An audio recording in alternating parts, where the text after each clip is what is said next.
4.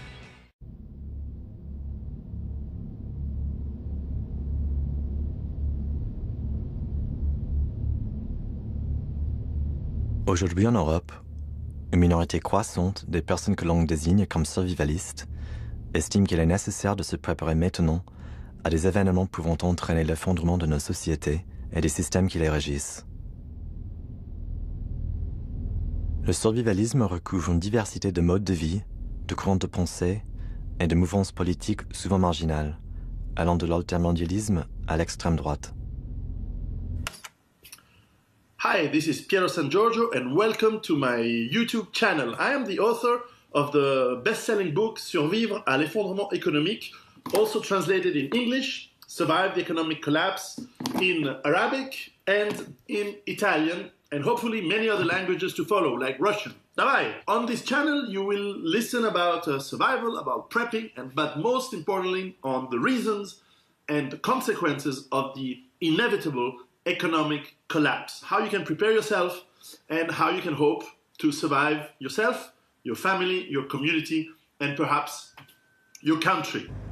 3 août 2015. J'ai quitté Paris pour partir à la rencontre des gens qui se préparent à la fin du monde tel qu'on le connaît. Je sais à quoi ressemble le survivalisme aux États-Unis, là d'où je viens, et j'aimerais savoir quelle forme il prend sur le vieux continent. Impression solennelle et inquiète quand je sens mon pied s'appuyer sur la terre suisse. Je suis venu rencontrer Piero San Giorgio, un survivaliste renommé. Bienvenue dans ma base autonome durable. Il est membre de l'association Égalité et Réconciliation, fondée par le soufreux Alain Soral. Je crois qu'on va changer de monde.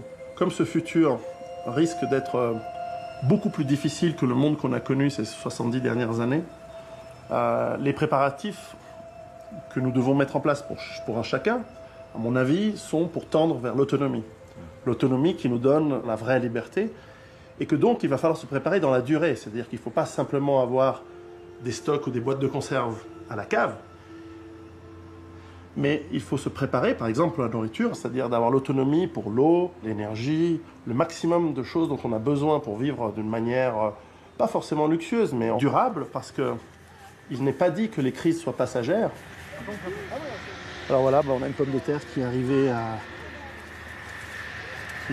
à maturité, donc ça, voilà, elles sont belles. Pour toi, l'échelle d'une base autonome durable, c'est pour une famille? C'est pour qui on veut. Ça peut être une famille, ça peut être une région, un village. En Angleterre, il y a ce mouvement des transition towns, les villes en transition, qui est à tout point presque une base autonome durable. Peut-être qu'il sous-estime l'aspect défense, pour des raisons idéologiques, c'est dommage. Et puis, pourquoi pas un pays entier? Moi, je travaille avec le gouvernement de la Suisse, un petit peu, avec des éléments du gouvernement, pour leur faire prendre conscience de mettre en place des politiques, de transformer le pays dans une immense base autonome durable, où on pourrait nourrir et défendre, bien sûr, tous les habitants en cas de crise. Et les défis du XXIe siècle, ils sont là, à mon avis, c'est de nourrir la population des pays et de s'en sortir. Et c'est de le faire de manière biologique, locale et sans pétrole, ou avec le moins possible de pétrole. Voilà, donc ce soir, on aura purée de patates, courgettes et betteraves en salade. C'est très sain. On essaye, on essaye. Alors l'eau, on va voir la source d'eau.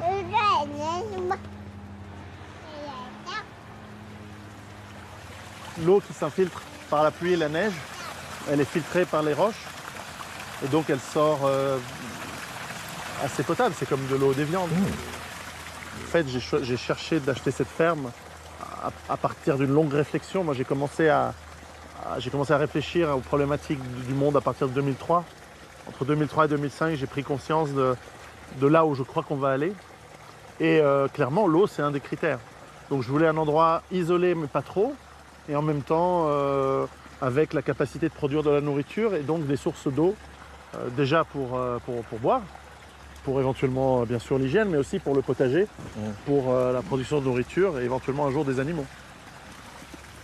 Voilà la Suisse, l'eau d'Évian qui gicle partout. Qu'est-ce que c'est le survivalisme aussi Ma définition du survivalisme, c'est d'être un adulte responsable. Un adulte responsable, il essaie de se préparer, pour lui, sa famille et les gens autour de lui, à ce que peut être l'avenir. Or, dans le monde dans lequel on vit, l'avenir, à mon avis, il ne sera plus linéaire comme il a été les presque 100 dernières années. On va aller vers des périodes très difficiles. Un monde de rareté au lieu d'un monde d'abondance. Alors voilà l'essentiel de mes stocks de nourriture. Alors c'est un peu la caverne d'Ali Baba. Ouais. Alors là, je pense que j'ai de quoi tenir pour 10 adultes, plus les enfants, une année entière. Ah, juste ici, ok. Ouais, donc ça veut dire qu'à peu près, ça fait 2 années avec un jardin raisonnable. D'accord. Donc bon, ça commence à faire un certain stock. Lucky Charms. Bon, quand j'étais petit, mon papa me ramenait des céréales américaines des États-Unis parce qu'il travaillait aux États-Unis. C'est un peu la Madeleine de Proust, hein. On a ces trucs, C'est clair. ça nous rappelle notre enfance. C'est comme le Nutella, c'est pas bon, mais j'en ai un petit de temps en temps, parce que de temps en temps, une petite cuillère de Nutella, c'est... Ah. Waouh, vous êtes bien équipé en bois. Je pense pour vous, la chose intéressante pour vous, c'est de dire que, en tout cas, mon premier bouquin, c'est un best-seller, j'en suis à 60 000 exemplaires et traduit dans plusieurs langues. Ça, c'est comment survivre l'effondrement? Oui, le premier, survivre à l'effondrement économique. C'est vrai que 60 000 exemplaires de nos jours, sans beaucoup de médias, c'est énorme. C'est énorme en France. Et puis, il a été traduit en italien, en russe, en arabe, en anglais. Et ça, c'est quand même, c'est quand même pas mal.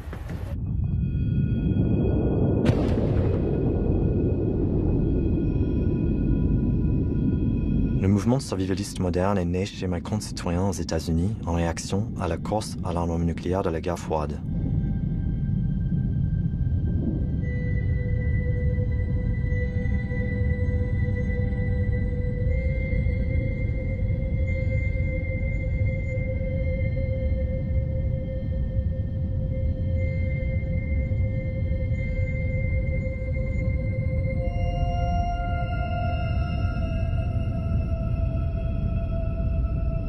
Le gouvernement, mais aussi les particuliers, ont mis en place une série de préparatifs pour survivre à l'éventualité d'une guerre nucléaire.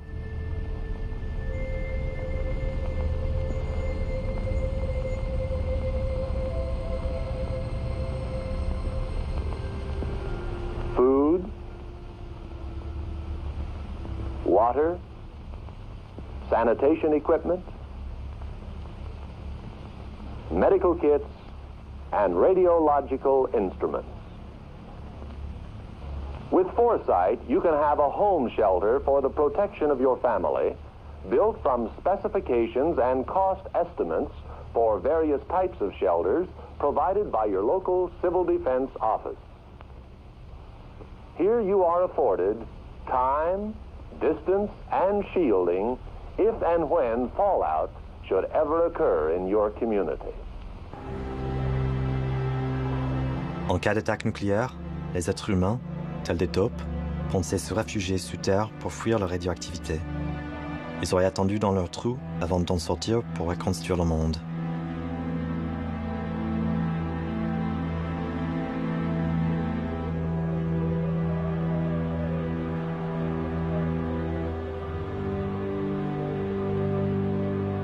Cette crainte, très présente dans la deuxième moitié du XXe siècle, a largement alimenté l'imaginaire collectif américain.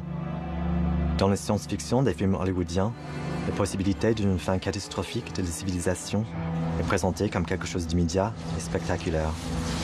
Un événement précis, cataclysmique et visuel.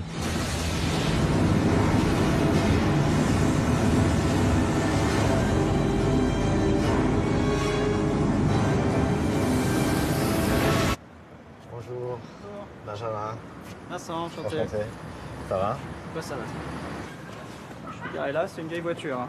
Ah ouais? Ouais. Vincent Mignero a fondé Adrastia, un groupe de citoyens qui se réunissent pour réfléchir à l'avenir de l'humanité.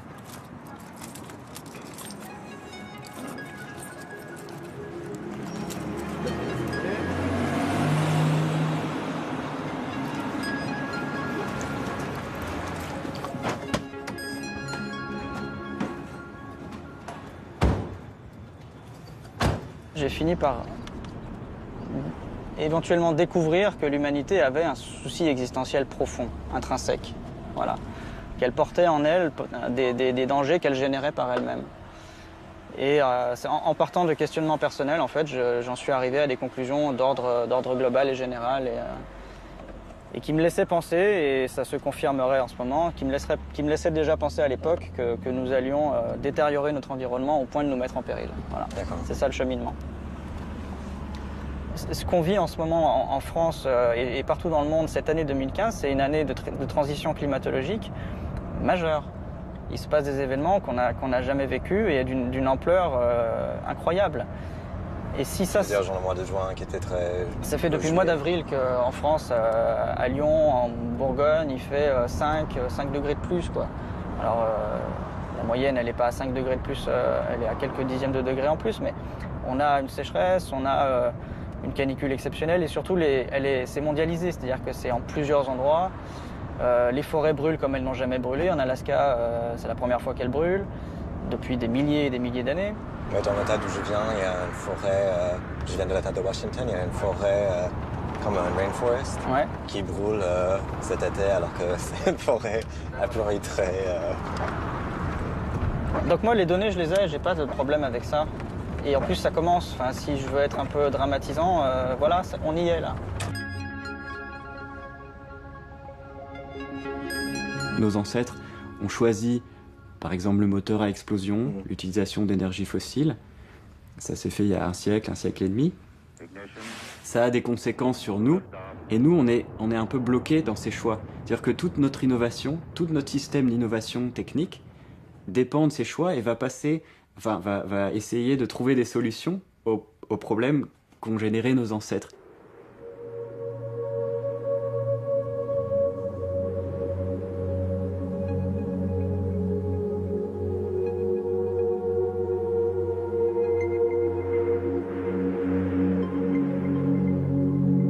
En fait, on voit souvent le problème des énergies fossiles comme le problème d'une réserve. On puise, à un moment, il n'y en a plus. En fait, c'est un peu plus compliqué que ça. Comme on est en haut du pic, si on réfléchit bien, il reste encore la moitié des énergies fossiles dans le sol. Donc ça veut dire on peut être optimiste, il y a encore peut-être un siècle et demi d'énergie fossile.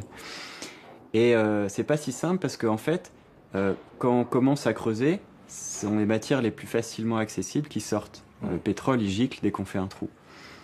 Donc c'est facile, c'est un grand rendement énergétique. On n'investit pas beaucoup, on en retire beaucoup. Et en fait, plus on creuse, plus il faut de technologie, de puissance, d'énergie, d'ingénieurs, d'aller plus profond en mer, plus loin, dans les stations offshore. Et c'est de plus en plus coûteux pour des profits de moins en moins importants. Et à un moment, voilà, les courbes se croisent. Et quand on investit autant d'énergie qu'on en retire, ça ne sert plus à rien de creuser. Et en fait, ça arrive maintenant. C'est-à-dire que le début du pic va provoquer ce point de non-retour. On ne pourra jamais, autrement dit, extraire la deuxième moitié des énergies fossiles. La ruée vers les huiles non conventionnelles, pétrole de schiste, gaz de schiste, sable bitumineux, par les grandes majors est la preuve que maintenant on arrive à la fin des énergies fossiles. Tout est en train de suivre cette courbe exponentielle, donc de passer des points de non-retour et de pénurie, le cuivre, l'antimoine, l'argent, l'indium, voilà, il y a plein de métaux qui, dans les années qui viennent, au rythme actuel d'extraction, va passer par des pénuries, des pics et des pénuries. Par exemple, l'argent, au rythme actuel d'extraction, il y en a à peu près pour 8 à 10 ans d'extraction encore après, il n'y aura plus d'argent. L'argent, c'est un composant principal des grandes pales d'éoliennes. Alors, est-ce qu'on aura assez d'énergie renouvelable pour que la transition se fasse sans trop d'à-coups? Non. Enfin, les chiffres sont à peu près clairs. La puissance du pétrole ne pourra jamais être remplacée en termes de quantité par les énergies renouvelables, voilà, aussi inventives soient-elles. Il y a à un moment une question de quantité. Il y aura des ruptures, il y aura une diminution. Voilà. Mais dans quel ordre, de quelle mesure, on ne peut pas le dire, mais c'est à peu près sûr qu'il y aura de la sobriété volontaire ou involontaire. Sobriété, austérité, voilà les mots du futur. Et qui connaîtrait mieux ce futur-là que le peuple grec? Les penseurs de l'effondrement y voient un pays de demain, un terrain d'expérimentation de notre futur proche. Je pars à la rencontre de la communauté Free and Real, un éco-village altermondialiste unique en Grèce. Un noyau dur de jeunes gens y habitent. Apostolos Sanios est l'un de ses fondateurs. We started doing different actions and a lot of research. Like every area of human civilization, if we can call it that. 24 people, 24 founding members created Free and Real. I was one of them.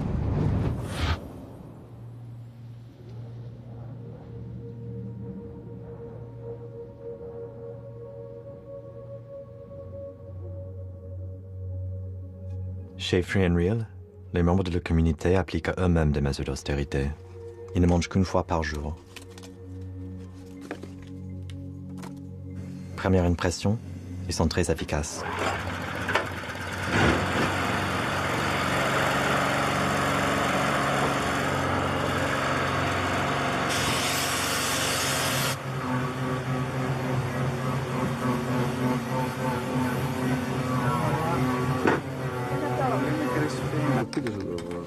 Ils dînent dans une simplicité qui frôle le désintérêt. Absence de formalité. Frugalité.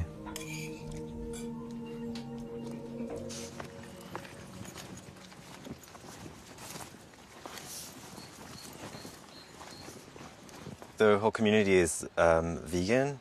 Yes. Can you speak a little bit about like that choice, and maybe also I'm curious if you see that as something that will become more like prevalent for people in the future? Everything that we do here is a result of research. Okay, we don't just someone comes and says, "Hey, look, this is nice," and we say, "Okay, let's adopt it." Everything is a result of research. For example, nutrition, it's a very important factor for health. So based on that, we dissolve the puzzle and we see what is the best for our health. Then, for example, a second reason, a very important reason, is the environment and how sustainable this is. Imagine a piece of land like this, 12,000 square meters, can feed more than 30 people, like self-sufficiently. But if you just add one goat in this equation, this gets destroyed. It becomes really less number. If you add one cow, again, it gets destroyed. Right. We fill our bodies with fruit during the day, a big variety of fruit and many different fruits and many pieces of fruit. And we have one main course per day in order to let our digestive system rest for 24 hours before the next meal. Again, it's part of research, and it has been really effective for that project in the last 5 years.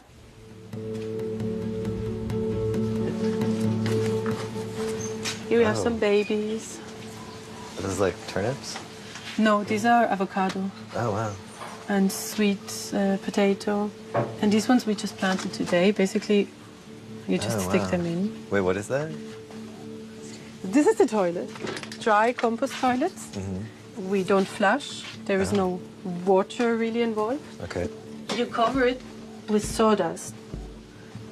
You Doesn't really smell. Yes, it doesn't smell. Instead of chemical cleaning stuff, we use alcohol. The place where we actually throw the human manure, as it's called, human manure, after 1 year, this will have become soil, and you can use it around trees. Okay. Maybe not too close, but like in 1 meter away. You can use it as just fertilizer or as just soil. Okay. Why can't you put it close to trees? Because it's still, unfortunately, what we eat, what people eat usually is very toxic, or what they put in their bodies ends up being very toxic, especially all the medicaments.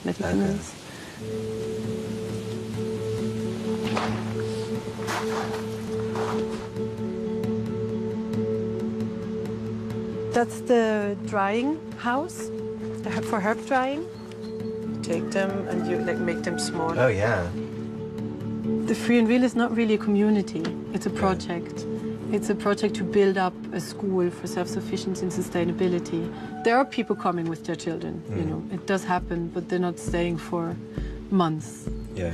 Fair enough, it's not a place for kids, really. Right.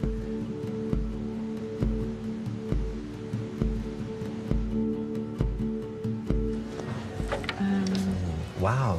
That's the seed bank I was telling you. I've read that 95% of the seeds of the world are owned by Monsanto. Really? Yes. And in many countries now it's illegal to plant your own things. Oh yeah? It gets you into a spiral of very heavy dependence. There's this new thing, they're making tiny drones, like bee-sized drones. And I think very soon they will be using them to pollinate? to pollinate. Oh, weird. And they might do an I never heard of amazing this. job. I don't know, maybe in 20, 30 years they will be very advanced. That could be. But if that's our reason then to let all the bees die, I wonder where this is going. And Yeah. lots of philosophical stuff that comes out when you talk about seeds. Yeah. En rentrant, on voit le coucou yourte. Et chaque yourte, on a 3 yourtes, première façon. Et le premier, c'est lui, c'est le plus grand. Un des plus grands, si vous voulez, vous pouvez passer. Et c'est là où vous habitez là? Oui, oui, on habite là. À combien? À ce moment-là, Ouais. à ce moment-là, on est 6 personnes à peu D'accord. près. Mais il y a plein de monde qui vient et qui part. Et tu sais pourquoi le yurt? Genre, pourquoi cette structure? Pourquoi Pourquoi Parce que c'est premièrement facile à construire et très pratique pour avoir des lits et facile à chauffer. D'accord. Donc en fait, tu n'as pas trop d'espace privé. D'espace privé Ouais. Non. Et après, tu peux prendre ton livre, aller lire sur la plage. Si tu veux faire, tu te lèves le matin. Je ne pouvais pas m'empêcher de me demander s'ils ne couchaient pas tous ensemble. On a des tomates, des aubergines, des choux. Ça dépend de la saison. Je voulais toujours partir de la ville, de la grande ville. C'est ce que je voulais beaucoup. Et je suis venue pour quelques jours et j'ai beaucoup aimé. D'accord. Et c'est comme ma maison maintenant. D'accord. Voilà. Tu penses rester? Oui, j'aimerais bien rester. Ah, cool. Pour un peu. Je sais pas. Something like some of the people who I've spoken to are afraid about a future, like a bit like you mentioned, where there's more conflict for resources and stuff like that. Is that something that worries you? I have it in mind, but as I said, I don't accept it like a thought. I'm open to all possibilities, even global peace, and I don't know, because it's in the future. I don't care about other people's impact on me in this kind of scale. Okay. Like what's going to happen is going to happen, and I can't change nothing. Like destiny. Do you believe in destiny? Not a lot. I'll have to entertain myself sometimes with spirituality, mysticism and all of that. But mostly I believe in logic, sharp logic. Aujourd'hui, 5 octobre, je salue l'Acropole. Les montagnes entourant toute la plaine d'Athènes me paraissent ainsi.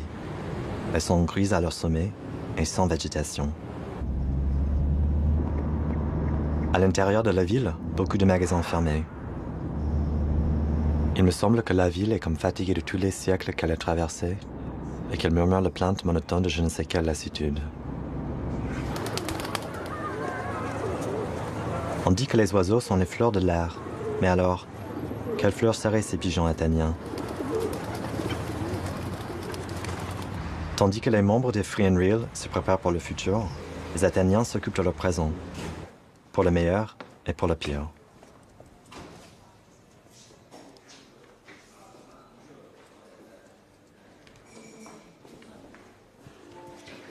Hi. Hi. I'm Benjamin. My name is Yannis Deligiannis. I'm the CEO of Trade Now, which is an online barter marketplace for goods and services.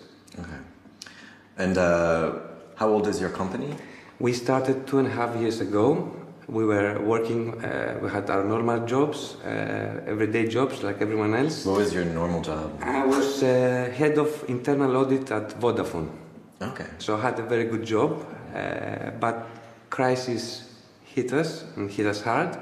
So we were thinking of doing something of our own. Since 2008, when there was the global financial crisis, I think a lot of people have the feeling that the economy has really become super complex and they don't understand it. So to me, it seems like Like, would you say that bartering is more stable? It's simple.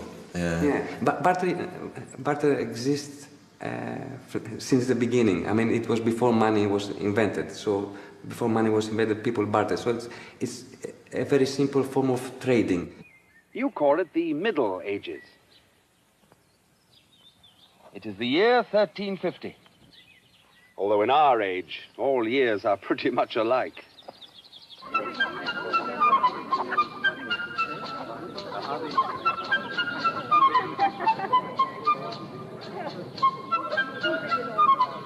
There will be much bartering done this day.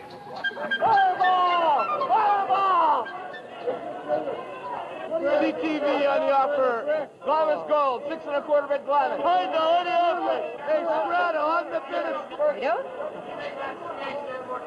Now I'm going in one of my clients to give him to exchange meat for elastico. I don't know the word. They're very good. For tires. Yes. What kind of meat will you exchange? He has ordered pork, souvlaki, and chicken. Okay. Tires are expensive, right? Yes. So do you give him a lot of meat? About 8 to 10 kilos. Okay, wow. So... most people are not owners of some shop, of some kind of... they don't sell something. And they have their houses a coat, shoes or CDs, and that has 5 euros or 10 euros. Okay. And they come and tell me, I want to have one chicken, and I will, if I can give you for this one chicken, 1 CD. Okay. Where are you from? I'm from the US, but this documentary is for French TV. I live in Paris. Economy there? In France? Yes. It's okay. No problem. Capital controls, no like capital that. controls. We are here.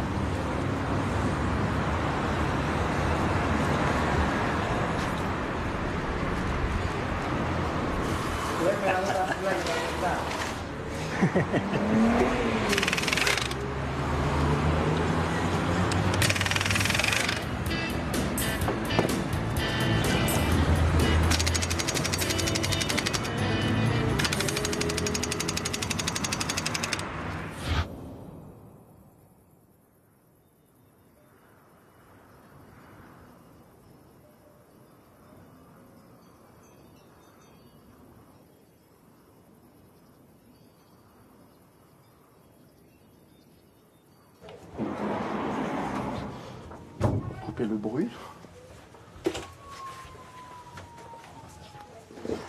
On peut rentrer? Ouais. Je vais juste enlever ça.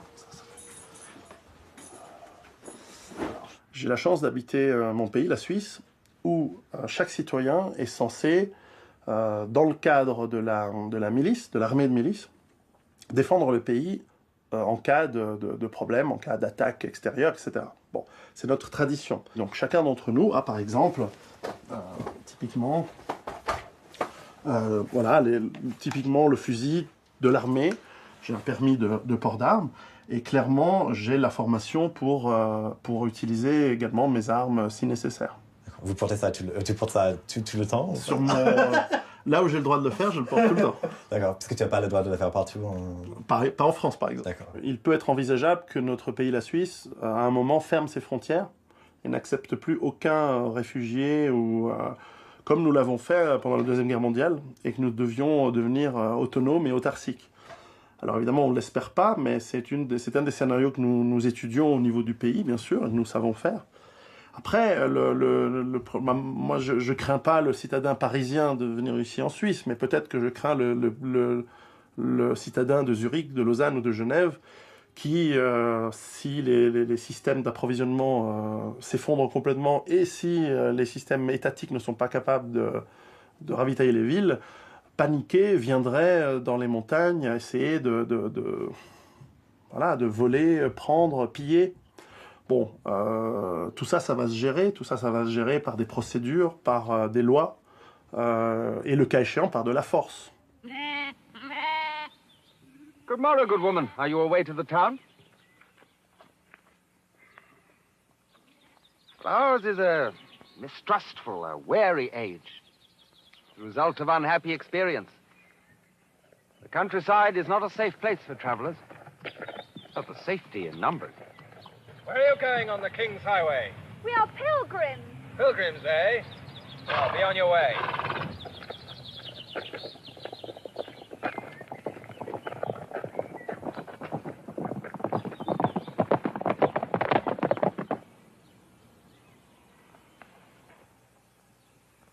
Are you dismayed? Oh, come, it's not so bad. Men and women have the ability to make a life for themselves in any age. Hi. Hi. Nice to meet you. Nice to meet you. You too. This is Rocky. Nice to meet you, Rocky. Can you tell me a little bit about what you do here in Athens? What I'm doing? Whoa, well, whoa, whoa. I'm securing people and premises. Did you notice a big change in business? Definitely, Okay. definitely. And not only that, but now it's booming. Okay. I mean, it's amazing to say we have a bad economy with problems, etc., etc. But for us, and not only me, people being in the security sector in general, this is good. Right. Imagine that the day that the banks closed, I had about 20 to 30 orders per day for safes. Okay. For me, the biggest fear, it's the economic collapse. The dog's playing with death. Now, what happens with canine dogs is that La vie athénienne en 2015 est fortement dominée par les problèmes de liquidité. Comment gagner de l'argent et puis, une fois gagné, où le mettre? Hi. Hello. I'm Benjamin. I'm Eftihia. Nice to How are meet you? Good. Nice how to are meet you too. Thanks for showing me around. We sell safes. Okay, about 25 years. My father started this job with crisis. Mhm. We have increase to sell to people buy safes. Okay. The people that start to take money from banks and to put it in safes. Okay. Are people worried about their own safety, do you think? Or is it just for the money? First for money. Okay. You go to any Greek house today, you'll find a lot of thousands of euros in there. Yeah, we visited a store that sells safes, so we saw a lot of The safes boosted. They sold out everything. Yeah. Safes and the most expensive Macs, Apple Mac, you know, the most expensive model of computers? Apple. Yeah. Why are these? They sold out. Why? Because they said I'm going to buy cars also, because they wanted to spend their money to get items in. So In case something the economy crashes, they can sell it. How do you think that will evolve in the future? Are you optimistic or pessimistic? I'm not optimistic, and that's one of the reasons we want to expand and move and go to a bigger European country where things work. Okay. Where things So work. you would move your headquarters outside of Greece, maybe? In the first opportunity. Oh, really? Okay.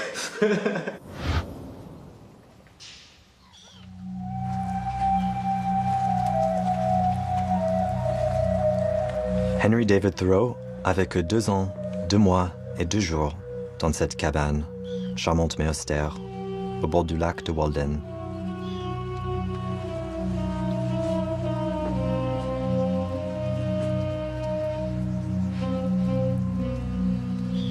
Pour Thoreau, il y a 4 nécessités: nourriture, abri, vêtements, combustible. Dans son livre Walden, où il vit dans les bois, il prône l'indépendance, le travail, le végétarisme et la chasteté. S'établir quelque part ou être en mouvement? Une grande question pour les survivalistes. Le monde nomade, il demande énormément d'énergie pour le faire. Alors, en cas de crise, est-ce qu'on a encore les moyens pour prendre son avion et aller à droite et à gauche, etc. Je ne sais pas. Si en revanche vous êtes dans des montagnes comme ici, où vous êtes bien, vous avez développé votre autonomie, pourquoi bouger? Alors certains se disent oui, mais on va bouger et on va devenir des pillards. Et voilà, c'est exactement le problème contre lequel des gens comme moi se préparent. C'est que moi et mon village, on est 500 personnes. Le jour où on entend parler de pillards qui viennent par ici, c'est 500 personnes avec 500 fusils.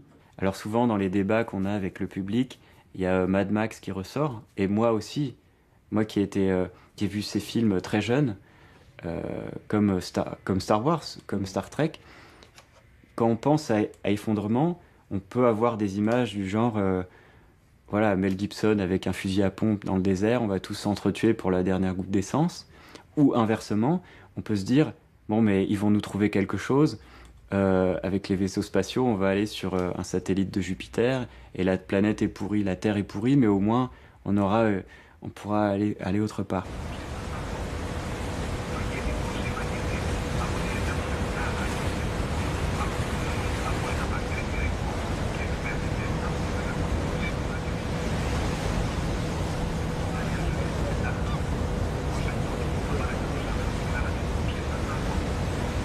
Étant arrivé la nuit, je ne vois rien.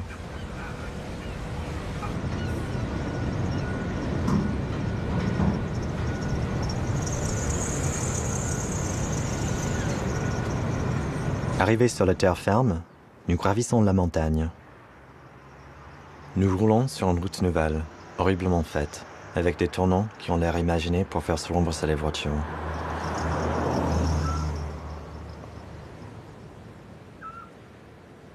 Le paysage grandit. La plaine, que je voulais plus étendue, s'élargit. Je suis venu voir Dimitri Kalopis, qui a quitté Athènes pour s'installer sur l'île de Chios et devenir producteur de mastic. What did you do before? Or were you always involved in mastic? No. I was. My background is in graphic design. Okay. Very early in 1996, I started web design. So I was in the IT sector for many years before we moved with my wife here to Chios. And something that interests me is people who are maybe leaving cities to go to the country, or because obviously for the last 500 years of human history, everyone goes to cities. And I was interested in a bit about you because you used to live in a city, That's right?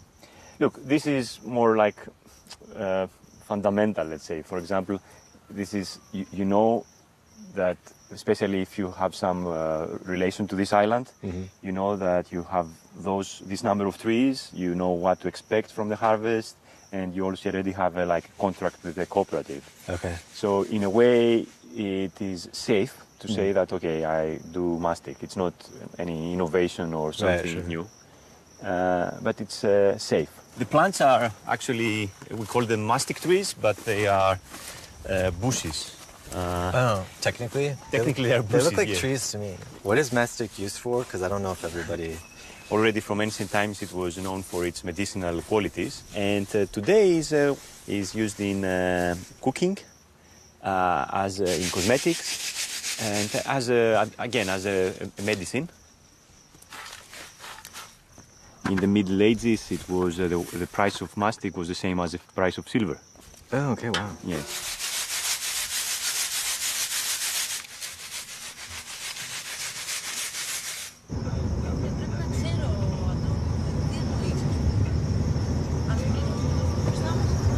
Mais sur l'île de Chios, il n'y a pas que les gens qui se déplacent à cause des crises économiques. Il y a aussi ceux qui se déplacent à cause des guerres.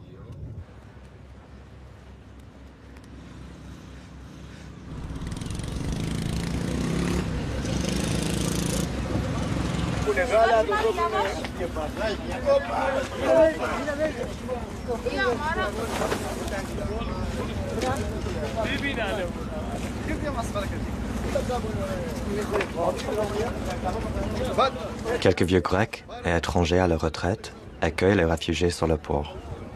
Ils ont l'air habitués. I was very upset when I came here 8 weeks ago, but every day 3, 4, 5 boats. Last Friday, I think we have seen, I'm living there, and I've seen there 8 or 9 boats. Arrive in one day? Arrive, one day. Okay. Half in the morning, half in the evening. 8, 9. On one day, only here, between Karfas and here, Yermione. Okay. If it happens every day, then it becomes part of the landscape. Yeah. Ce matin, 3 bateaux débarquent.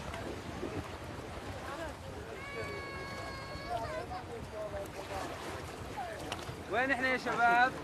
باليونان. وين احنا؟ باليونان. وين احنا؟ باليونان.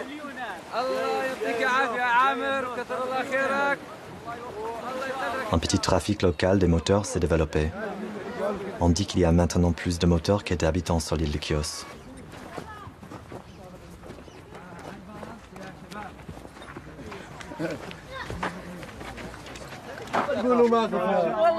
Les habitants et les réfugiés coexistent plutôt paisiblement sur l'île, du moins pendant notre tournage, octobre 2015.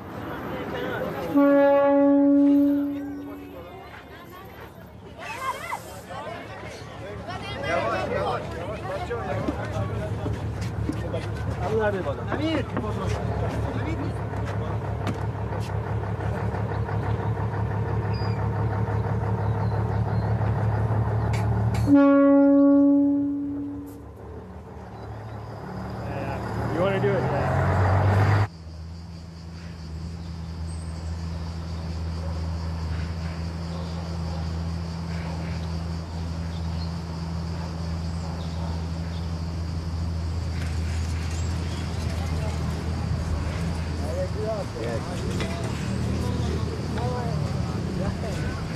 I'm from Syria and Damascus. So how will you get to Sweden? From Greek to Macedonia, to Serbia, and Bosnia-Herzegovina, and Croatia, Slovenia, Austria, Germany, Denmark, Sweden. Wow. So you will go longer travel. Yeah, you will go by bus or by bus, train, walk on my foot. Okay. Wow. I'm going to Sweden for college, for teaching music and make bands. To make a band? Okay. Wow, cool. Metalband.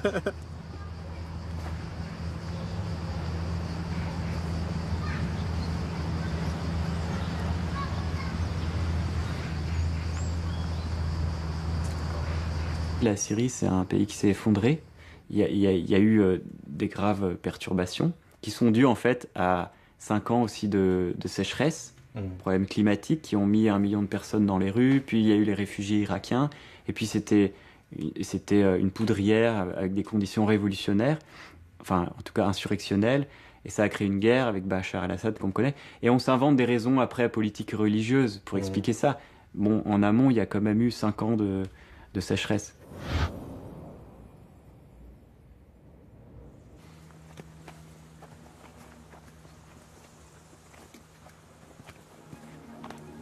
François Couplon est ethnobotaniste et écrivain prolifique. Il est l'auteur d'une 50aine de livres. Son sujet de prédilection, les plantes comestibles.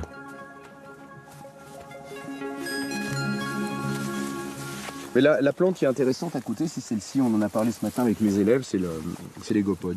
Ça c'est vraiment, regarde tout ça, ça pousse de partout quoi. D'accord. Et les sangliers ils viennent, ils retournent un petit peu, ça propage la plante. Moi j'ai rien à faire quoi, j'ai rien à faire. Qu'est-ce que ça... Oh, bah alors là c'est protéines, vitamines, sels minéraux, flavonoïdes, antioxydants, toute la panoplie quoi. Donc potentiellement pendant plusieurs jours ou même semaines, on pourrait manger ça. Ah oui. Oui, bien sûr. Okay. Nos ancêtres, avant de donner à manger les glands aux cochons, ils les mangeaient eux-mêmes. Les Indiens de Californie avaient comme base d'alimentation des glands. C'était des glandeurs, quoi. si j'ose me le permettre. Et nos ancêtres aussi, c'était glandeurs. Et c'est pas faux. Et c'est pas faux. Le fait glander, ça veut dire ramasser des glands. Parce que les peuples chasseurs-cueilleurs, ils ramassaient des glands plutôt que de cultiver la terre. Donc, pour les cultivateurs, être des glandeurs, ça voulait dire être quelqu'un de pas sérieux, tu vois. Je veux dire, on se contente de ramasser les cadeaux de la nature et de vivre de ce que nous offre la nature. C'est quand même pas aussi valorisant que de gagner son pain à la sueur de son front, comme la Bible nous dit de le faire. Non, c'est sûr. Voilà. Donc voilà, moi je suis un petit peu glandeur dans mon genre. Voilà. Ici, ils sont pas encore tout à fait mûrs. Mais elles commencent. Non, il y en a qui tombent. Il y en a qui tombent déjà, tu vois. Ça s'appelle des cornouilles. D'accord. Ça s'appelle des cornouilles. J'ai goûté pour voir, non. Mais c'est vrai que ça... Quand même, j'aime vraiment bien son chapeau. Parce que chez nous, c'est très culturel, quoi, ces histoires-là. L'abandon des plantes sauvages. L'abandon des plantes sauvages, c'est socio-historique, quoi. Et c'est une question de symbole, de statut. Si on mange pas de plantes sauvages, c'est parce que ça fait pauvre, c'est parce que les nobles au Moyen-Âge et après, pour eux, c'était une façon vraiment de se démarquer de la grande masse de la population. Et donc nous, à l'heure actuelle, avec tout ce qu'on nous inculque, tout ce que notre culture nous apprend, on se dit manger des plantes sauvages, c'est un truc pas sérieux. Et puis comme on connaît plus, on se dit on va s'empoisonner, etc. C'est toute une sorte d'amalgame très flou, qui n'a strictement rien à voir avec la réalité. Il est évident que si 12 millions de Parisiens se précipitaient pour aller manger tout ce qui pousse autour d'eux à Paris, il n'y a peut-être plus grand-chose qui resterait. Mais ça se passe pas comme ça, et ça se passera pas comme ça. En cas d'effondrement, il va se passer la même chose qu'en Irlande, quand il y a eu la grande famine 45-47. C'est-à-dire qu'il y a des gens qui vont mourir de faim dans un garde-manger, quoi. Je veux dire, ça, c'est une triste évidence. These products come from farms and ranches despite distance and season. They are the result of a miraculous agriculture. Tremendous advances on the farm and in the marketing system have created this miracle. The miracle whereby American agriculture has advanced more in the space of a single lifetime than world agriculture had in more than 7,000 years. The supermarket, created by research and industry, is the showplace of today's agriculture. History teaches that a nation grows according to its agriculture.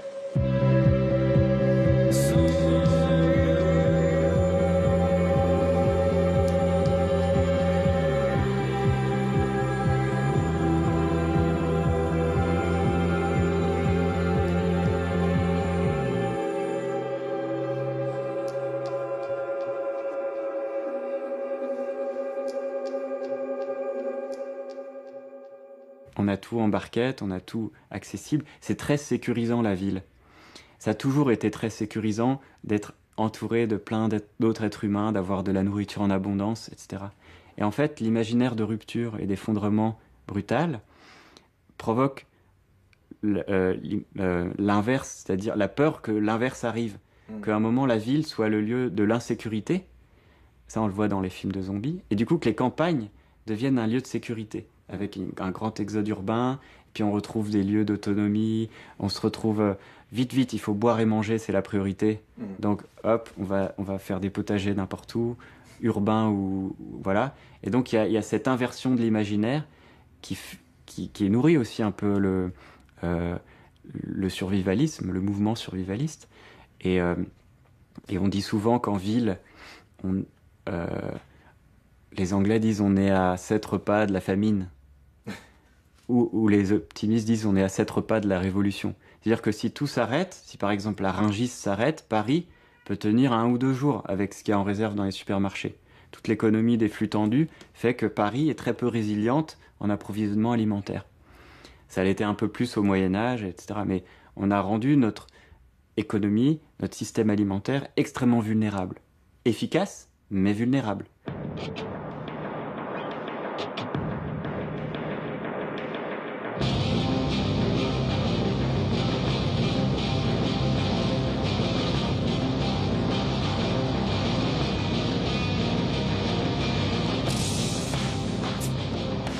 We'll set the trap probably right down there, and we'll wait and see what happens in the morning. So let me gather up some stuff. I'm way into primitive living skills. Okay, so here's the critter. Squeak, squeak, squeak, squeak, squeak, bam, and it's a done deal. Looks like the trap is down. Sometimes that's the wind, so I don't know what's happening. There's one way to find out. Yes, meat for the Barbie tonight. I'm gonna cut this back here, right below the ass. Pull this back, open him up, make fire with sticks, put the meat on the Barbie, cook it till it's done, and then eat.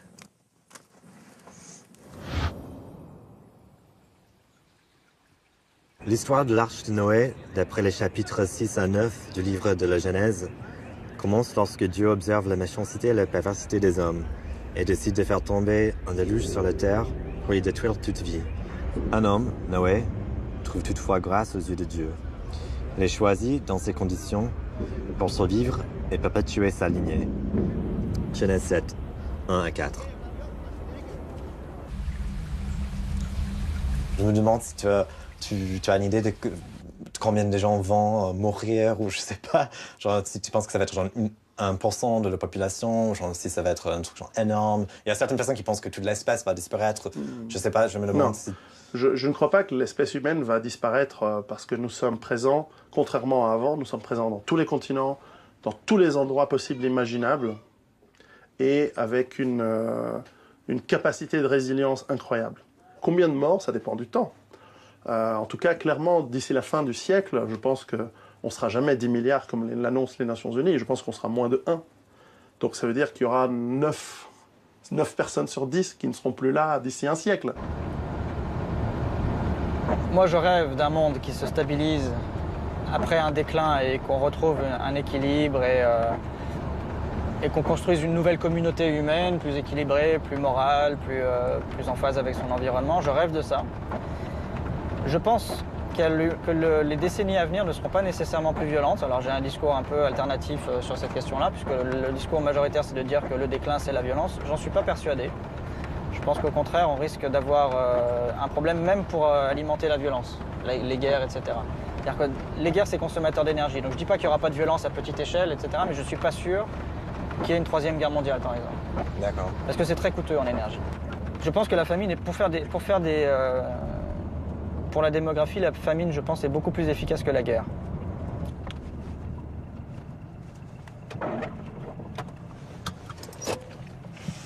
Voilà.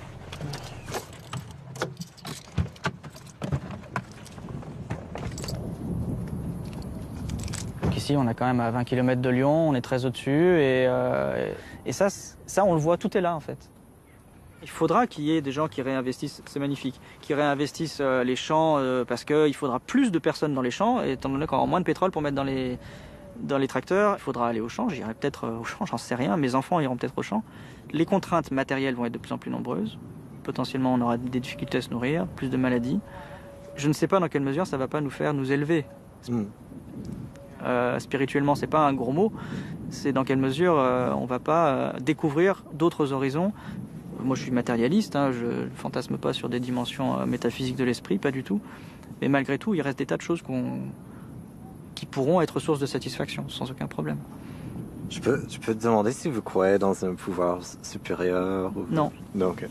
non, je peux pas demander ou non, c'est pas le cas? Tu peux demander et la réponse est non. D'accord, ok, j'étais juste curieux. Ouais. Non, et on peut très bien investir l'avenir de façon très rationnelle, sans avoir de croyances métaphysiques, en Dieu ou en des pouvoirs surnaturels, etc. Et être serein. Moi, j'y arrive très bien. C'est comme si j'avais pu réinvestir ma mort personnelle, l'accepter, ce qui est déjà un travail en soi, mais accepter qu'en plus, ça se joue à une échelle globale.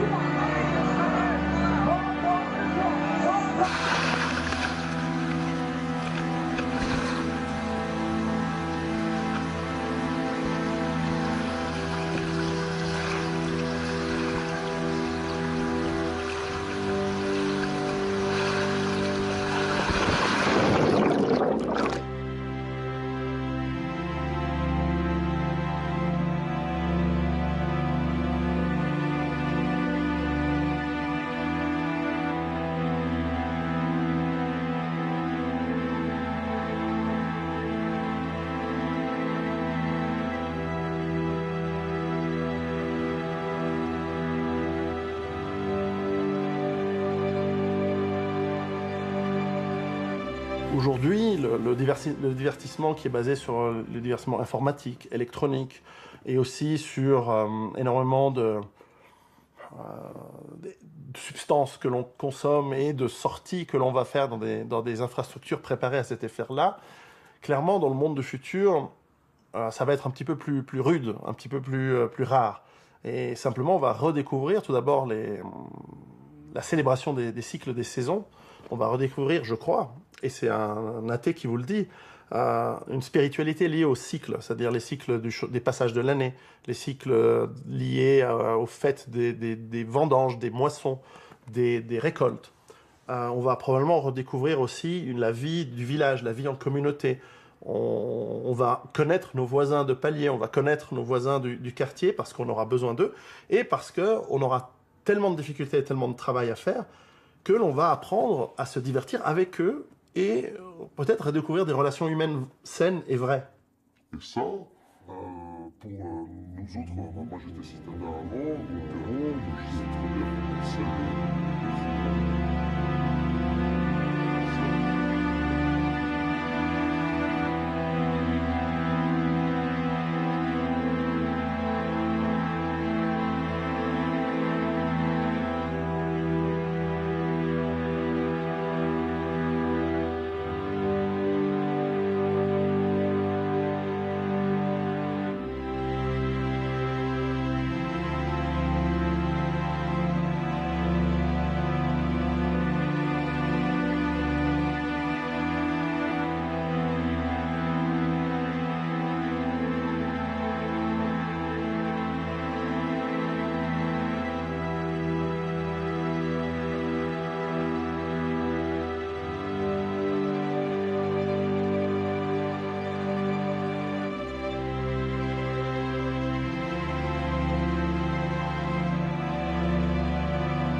Tout de suite,